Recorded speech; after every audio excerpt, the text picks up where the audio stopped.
Hello student, इस video के अंदर आज हम स्टैंडर्ड 9 का साइंस का नया चैप्टर स्टार्ट करेंगे जो बायोलॉजी से है। बहुत ही इम्पोर्टेंट चैप्टर है। चैप्टर का नाम है the fundamental unit of life, जिसको हम बोलते हैं सेल। राइट, स्टैंडर्ड 8 में भी हमने सेल के बारे में पढ़ा है। सेल क्या होता है? हमारी बॉडी का स्ट्रक्चरल एंड फंक्शनल यूनिट होता है। राइट, आपको पता है कि सेल बहुत ही इम्पोर्टेंट होता है, क्योंकि जो सपोज आप मान लो कि एक मकान बन रहा है, तो उसका जो मकान होगा उसका बेसिक यूनिट क्या होगा? तो उसकी ब्रिक्स, इंट जिसको हम बोलते हैं, तो वो उसका स्ट्रक्चरल और फंक्शनल यूनिट होगा। ब्रिक, कोई भी मकान का स्ट्रक्चरल और फंक्शनल यूनिट होगा ब्रिक, यानी छोटी छोटी ब्रिकें बन के मिल के पूरा मकान बनता है। इसी तरीके से बहुत सारे सेल जमा होके टिश्यू बनाता है, और बहुत सारे टिश्यू जमा होके फिर ऑर्गन बना लेते हैं। हमें नेक्स्ट चैप्टर टिश्यू के बारे में ही पढ़ना है, लेकिन सबसे पहले हम डिस्कस करेंगे सेल के बारे में। ओके, तो सेल क्या है? Fundamental unit of life.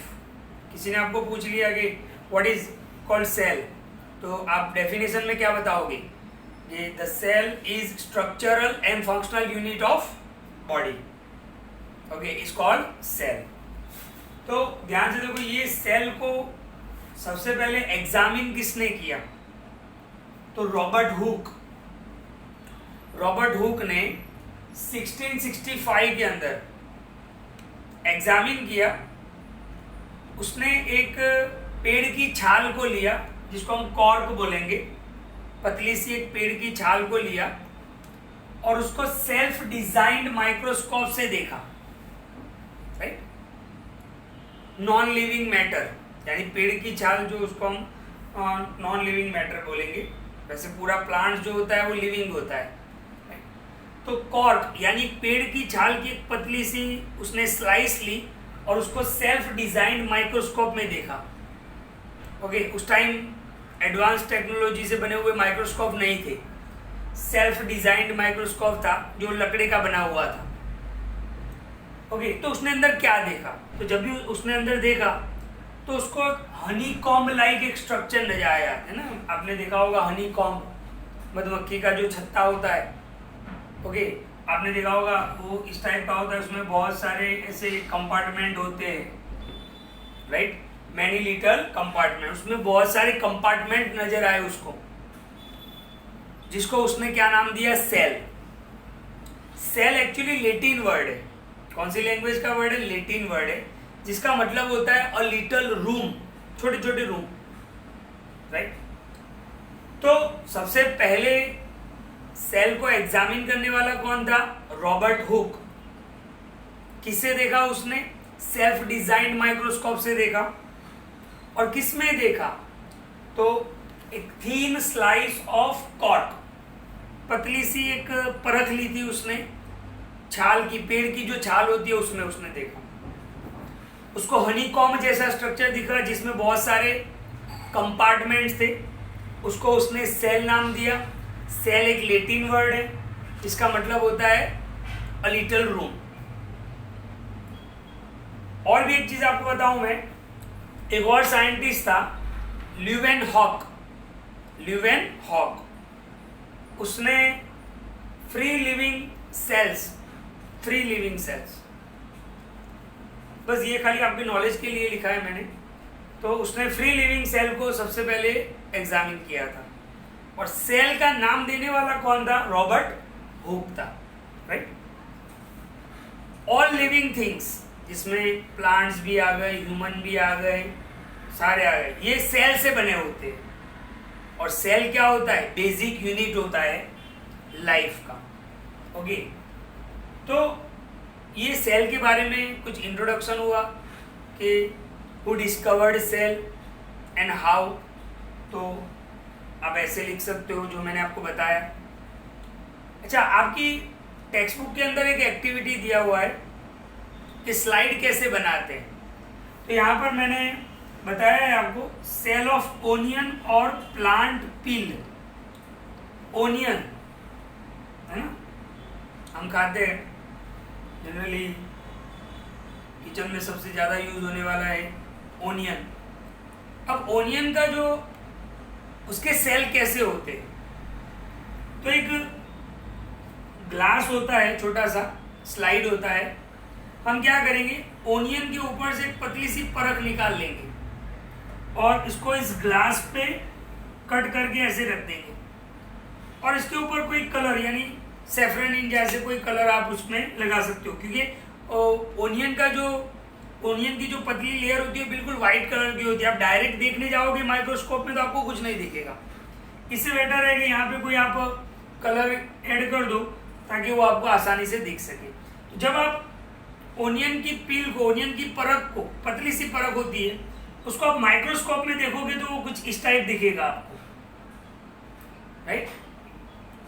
तो इस टाइप आपको स्ट्रक्चर दिखेगा।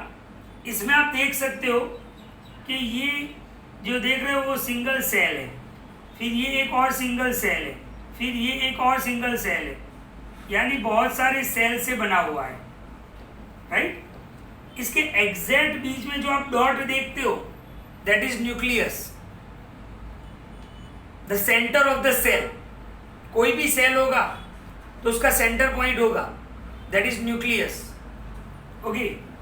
और न्यूक्लियस के आसपास वाला ये जो पार्ट देख रहे हो आप, वो जेली लाइक स्ट्रक्चर से बना होता है, दैट इज साइटोप्लाज्म। क्या बोलते हैं उसको? साइटोप्लाज्म। बायोलॉजी बहुत आसान होता है लेकिन आपको उसके नाम याद रखने होते हैं। तो बिल्कुल सेंटर में जो पॉइंट है दैट इज न्यूक्लियस, ये हम ओनियन सेल की बात करते हैं। फिर इस सेंटर के आसपास जो आपको दिख रहा है दैट इज साइटोप्लाज्म, ये आप देख रहे हो साइटोप्लाज्म।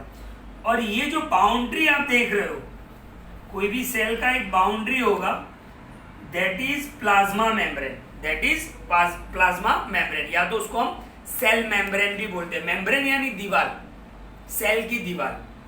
तो ये ऑनियन सेल आपको इस तरीके से दिखेगा। अब मैं आपको एक प्लांट पील, एक पतली सी परत ली जाए, पील लिया जाए प्लांट का, उसको आप माइक्रोस्कोप में देखोगे तो वो कुछ इस टाइप आपको दिखेगा। इसके सेल थोड़े लंबे होते हैं, ये बहुत सारे सेल है आप देख रहे हो। तो ये सिंगल सेल हुआ, ये एक सिंगल सेल हुआ, ये एक सिंगल सेल हुआ। इसमें भी आप देखो बीच में जो स्ट्रक्चर है dot like structure, that is nucleus. और ये पार्ट आप देख रहे हो न्यूक्लियस के आसपास जो पार्ट है दैट इज साइटोप्लाज्म। और ये जो बाउंड्री आप देख रहे हो सेल बाउंड्री, जिसको हम बोलेंगे सेल मेम्ब्रेन या तो प्लाज्मा मेम्ब्रेन। इसको हम बहुत डीप में पढ़ेंगे कि ये प्लाज्मा मेम्ब्रेन का फंक्शन क्या है, ये किस चीज से बने होते हैं, बिल्कुल क्लियर देखेंगे। तो ये प्लांट सेल की बात हो गई, राइट। तो कंक्लूजन ये निकल सकता है कि बहुत सारे प्लांट्स और जो भी है वो सेल से ही बना होता है। अब हम कुछ ह्यूमन बॉडी के अंदर, हमारी बॉडी के अंदर कौन से टाइप के सेल्स होते हैं उसकी बात करते हैं। Various cells in human, right. तो सबसे पहले ब्लड सेल, हमारा जो ब्लड होता है वो भी सेल से बना होता है, तो उसको हम क्या बोलेंगे? ब्लड सेल, ये ब्लड सेल है। फिर आते हैं बोन सेल, हमारी हड्डियां जो होती है वो भी सेल से बनी होती है, जिसको हम क्या बोलेंगे? बोन सेल बोलेंगे। मसल सेल्स है ना, इससे ये पूरा मूवमेंट कर सकते हैं। मसल सेल जो है वो कॉन्ट्रैक्ट हो सकते हैं, एक्सपांड हो सकते हैं, तो मसल सेल्स, राइट।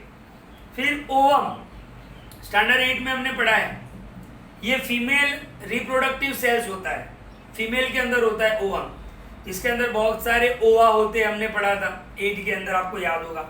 अभी हमें उसको डीप में नहीं पढ़ना है, स्टैंडर्ड 10 में वापस पढ़ेंगे। फैट सेल है ना, फैट के हमारी बॉडी के अंदर फैट होता है बहुत, उसके सेल इस टाइप होते हैं। स्पर्म मेल रिप्रोडक्टिव सेल्स है, राइट। बहुत डीप में पढ़ा था, बहुत अच्छे से पढ़ाया था, आपको याद होगा chapter, okay. Female reproductive system and male reproductive system standard 8 में हमने पढ़ा था, राइट। तो स्पर्म क्या होते हैं? मेल रिप्रोडक्टिव सेल्स होते हैं। और सबसे लास्ट नर्व सेल, आपको बता दूं मैं, हमारा जो बॉडी होता है वो 2 टाइप की सिस्टम से बना होता है। एक होता है नर्वस सिस्टम और दूसरा होता है एंडोक्राइन सिस्टम। एंडोक्राइन सिस्टम तो आपको स्टैंडर्ड 10 में पढ़ना है, जिससे हार्मोन्स प्रोड्यूस होते हैं। हालांकि हार्मोन्स के बारे में हमने स्टैंडर्ड 8 में भी पढ़ा है, राइट, लेकिन डीप में स्टैंडर्ड 10 में पढ़ना है। तो नर्वस सिस्टम जो होता है वो नर्व सेल से बना होता है, राइट, जो मैसेज को कैरी करने का काम करते हैं। यानी मान लो कि आपको किसी ने पिंच किया है ना, तो पहले नर्व सेल वो मैसेज को कैरी करेंगे और ब्रेन तक पहुंचाएंगे। तो ये जो अलग अलग सेल है, ओके, ह्यूमन बॉडी के अंदर होते हैं। तो ह्यूमन बॉडी जो है वो बहुत सारे सेल से बना होता है, राइट।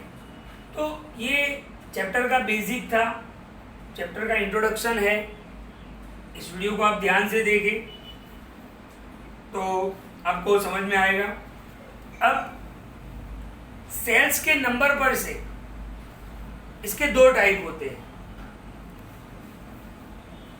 तो आपको मैं बताऊं,